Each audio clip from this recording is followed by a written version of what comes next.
a live video and I titled it, Here's Why 90% of What You Hear About COVID is Complete Bullshit. Sorry to use that term, but from someone that's been covering this probably longer than anyone that you're watching on TV in January, if you're a subscriber, you know what I'm talking about.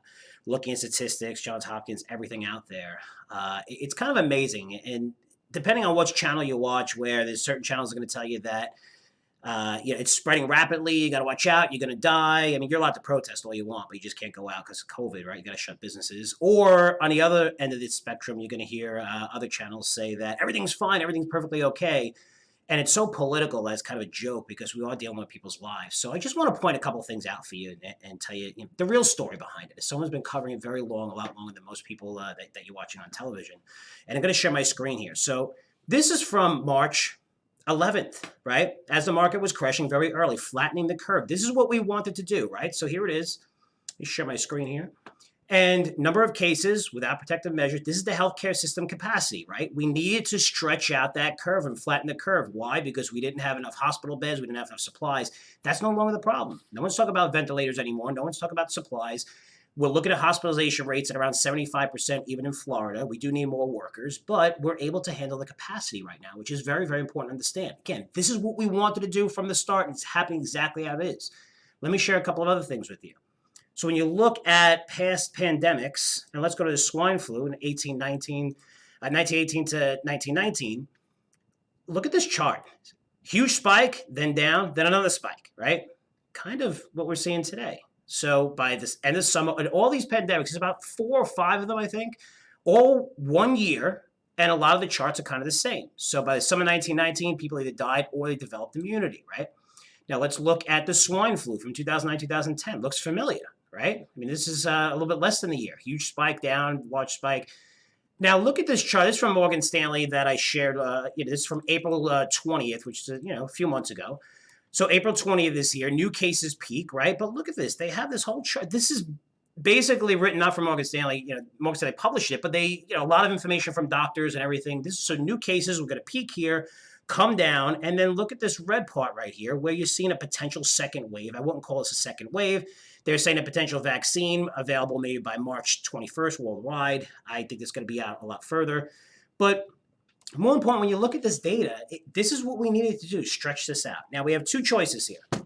We either stay at home for 10 months, a year, or whatever, and destroy the economy. It'll be worse when it comes to the death rate than it is if we keep people home that they're going to die from COVID. That's how bad it would be. We actually learned that, even with this current statistics going on, by closing the economy, how many businesses are doing bad. So what do we need to do? We need to have herd immunity. And in order to have that, we need more people going out. We need more people to catch it, as crazy as that sounds. That's how it works.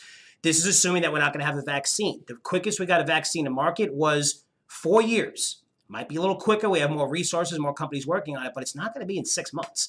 And even if it is in 6 months, I know I'm not taking it because obviously the safety studies are not going to be available for that large of an audience and test studies over a long enough period. So a lot of people aren't going to take it. But even the distribution process, we're looking at a year out. So what are the choices here? The younger generation's going out. They know if they get it, it's not as bad. People wearing masks. There's almost zero proof that masks work, but that's another story.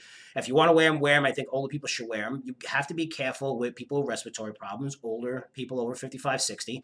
But overall, what we're doing right now is what we need to do. You're going to see rates rise. We open up the economy. We open up states across the board. Hospitalization rates are still low, which no one's going to tell you in the media because it's a political year. They're not going to tell you that death rates are incredibly low. I mean, so low that I can't even believe I found this story, which is kind of amazing.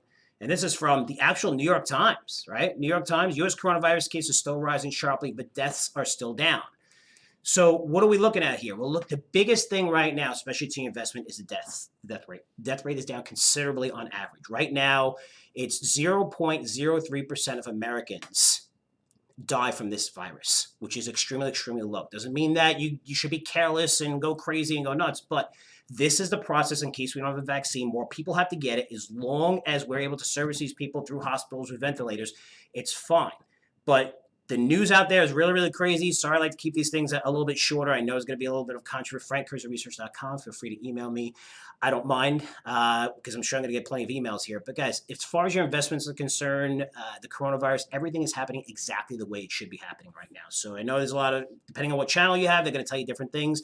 Shut off the TV. Nobody cares about you. You need to care about yourself and your family. This is the truth of coronavirus. Plenty of stats to support this. And I'm Frank Curzio. And as always, I'll report back to you guys soon. Take care.